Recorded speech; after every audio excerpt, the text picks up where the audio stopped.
Hello students, this is Manmeet from English Hub and today we are doing chapter number 8, Reaching for the Top, part 2.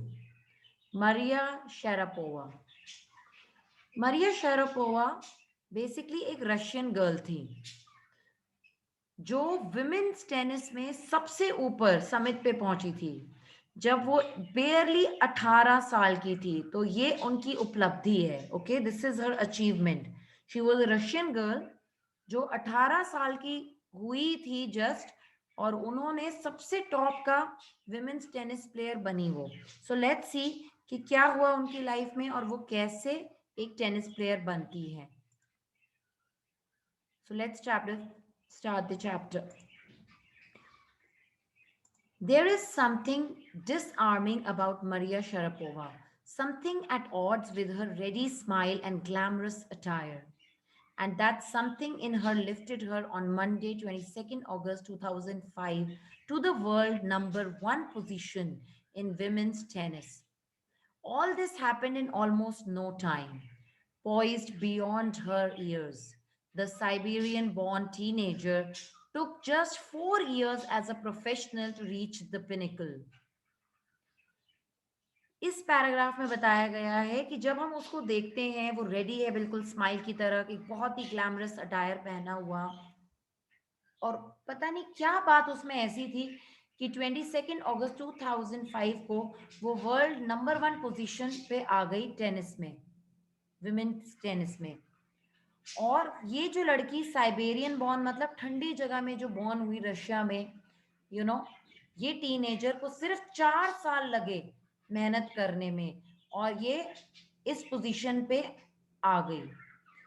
जो बच्चे lawn tennis खेलते हैं या देखते हैं उनको पता होगा कि विंबलडन खेला जाता है।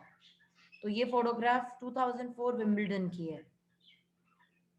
However, the rapid ascent in a fiercely competitive world began 9 years before with a level of sacrifice few children would be prepared to endure. मगर ये जो हमें दिख रहा है, ये सैक्रिफाइस उसने जो किया है इसके पीछे, वो 9 साल है ना, 9 इयर्स पहले से शुरू हो जाता है। और ये इतने सैक्रिफाइसेस है जो बहुत ही कम बच्चे एंड्योर कर पाते हैं, बर्दाश्त कर पाते हैं। Little Maria had not yet celebrated her 10th birthday when she was packed off to train in the United States. उसने अभी तक अपना 10th बर्थडे तक नहीं मनाया।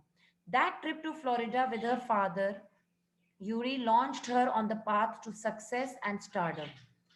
और जब उसने 9 इयर्स की थी, उसने जो पैक किया अपने फादर यूरी के साथ, जब वो फ्लोरिडा ट्रिप के लिए गई, तो वो उसकी जर्नी की शुरुआत थी जहां से उसे सक्सेस और स्टारडम मिला।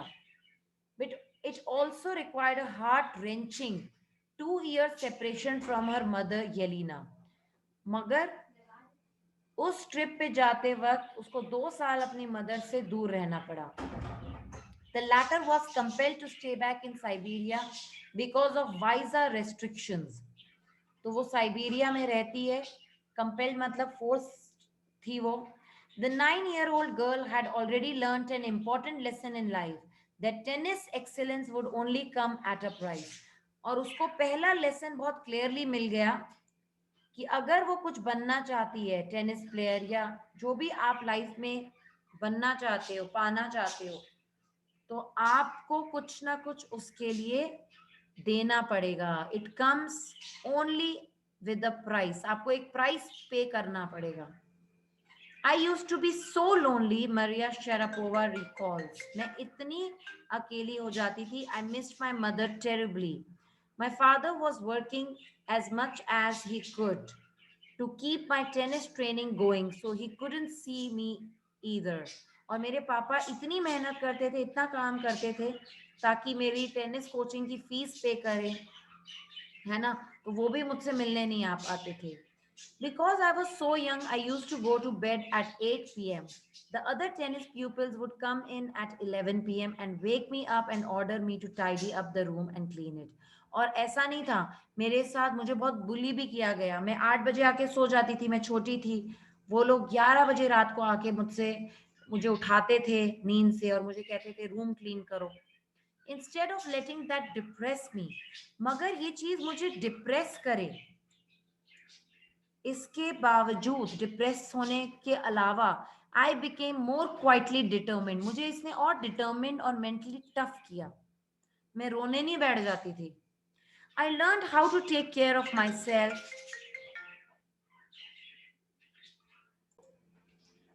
सो इस चीज ने उसको काफी डिटर्मिन्ड और मेंटली टफ बनाया। She did not give up, okay, रोने नहीं बैठ गई वो। I learned how to take care of myself. I never thought of quitting because I knew what I wanted. When you come from nothing and you have nothing, then it makes you very hungry and determined. अब क्या है, कोई सुख सुविधा मेरे पास नहीं थी, है ना, हंग्री मतलब ना मेरे पास कुछ था, ना ऐशो आराम, ना कुछ भी नहीं, तो मुझे वो सारी चीजें पानी थी। तो मैं डिटर्मिन्ड थी कि मुझे सक्सेसफुल होना ही है, मेरे पास कोई चॉइस नहीं है। I would have put up with much more humiliation and insults than that to steadfastly pursue my dream.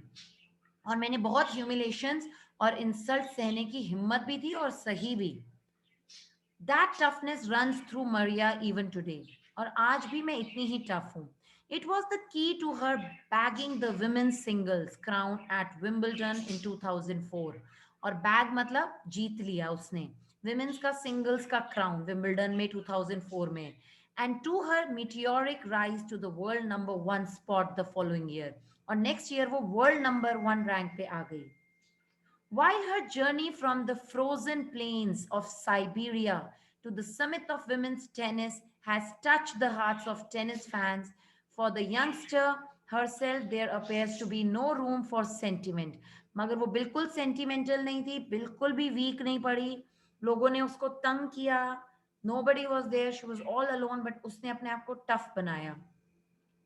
The straight looks and the answers she gives when asked about her ambition make it amply clear that she considers the sacrifices were worth it. और वो बोलती है जो भी मैंने sacrifice किया, 9 साल के बाद मैंने कभी अपना बर्थडे सेलिब्रेट नहीं किया, मैं अपने मम्मी से 2 साल दूर रही, मैंने अपने डैड को भी नहीं देखा, मैंने अकेले लाइफ जी इतनी छोटी सी उम्र में, बट वर्थ है वो सब क्योंकि आज मैंने सब कुछ पाया। I am very very competitive, I work hard at what I do, it's my job, this is her mantra for success. और उसका मंत्रा सक्सेस का है कि you really need to work hard. Though Maria Sharapova speaks with a pronounced American accent, she proudly parades her Russian nationality. America में रहते हुए उसको American accent तो बहुत ज्यादा आता है जब वो बोलती है, मगर शी परेज रशियन नेशनैलिटी, मतलब शी ओबेज, उसके लिए अपनी रशियन नेशनैलिटी भी मैटर करती है। Clearing all doubts she says I am Russian, it's true that the US is a big part of my life, but I have Russian citizenship. My blood is totally Russian. I will play the Olympics for Russia if they want me. और वो कहती है कि मेरे खून में Russian हूं मैं, और मेरे पास सिटीजनशिप भी रशिया की है। हाँ, ये सच है कि एक बहुत बड़ा पार्ट है अमेरिका में यहाँ रह रही हूँ, बट ओलंपिक्स भी मैं रशिया की तरफ से खेलना चाहूंगी अगर वो चाहेंगे। Like any number of teenage sensations, Maria Sharapova lists fashion, singing and dancing as her hobbies. और ऐसा नहीं है, उसको सारी चीजें important है। She loves reading the novels of Arthur Conan Doyle. Her fondness for sophisticated evening gowns appears at odds with her love of pancakes with chocolate spread and fizzy orange drinks. तो एक teenager को जो जो चीजें पसंद होती है, fashion, singing, dance, लड़की है तो गाउन्स पहनना, ये सारी चीजें वो करती है। Maria Sharapova cannot be pigeonholed or categorized. Her talent, unwavering desire to success, and readiness to sacrifice have lifted her to the top of the world. Few would grudge her the riches she is now reaping. और आज वो बहुत rich है, okay, और वो उसका फल खा रही है। This is what she has to say about her monetary gains from tennis. Of course money is a motivation, tennis is a business and a sport, but the most important thing is to become number one in the world, that's the dream that kept me going. तो वो बहुत ही clearly बोलती है कि हाँ, पैसा important है, motivation है वो एक, है ना, और ये जो गेम है ये एक बिजनेस और स्पोर्ट दोनों है, आप अपना करियर भी बनाते हो, और वर्ल्ड नंबर वन बनना सबसे बड़ी बात है मेरे लिए। So that's what she has to say. So this is A very very important question. Okay, जो मरिया शरपोवा पे आता भी है कि what is her mantra and what does she says about monetary, what does she think about monetary gains. तो ये आप question याद कर लीजिए, उसका मंत्रा याद कर लीजिए. So these questions are really very important. So thank you so much. I hope you understood the chapter. And आप MCQs इसके डिस्क्रिप्शन बॉक्स में देख सकते हैं और उसको वहाँ सॉल्व करके देख सकते हैं that how much you know about this chapter. It's a very simple chapter.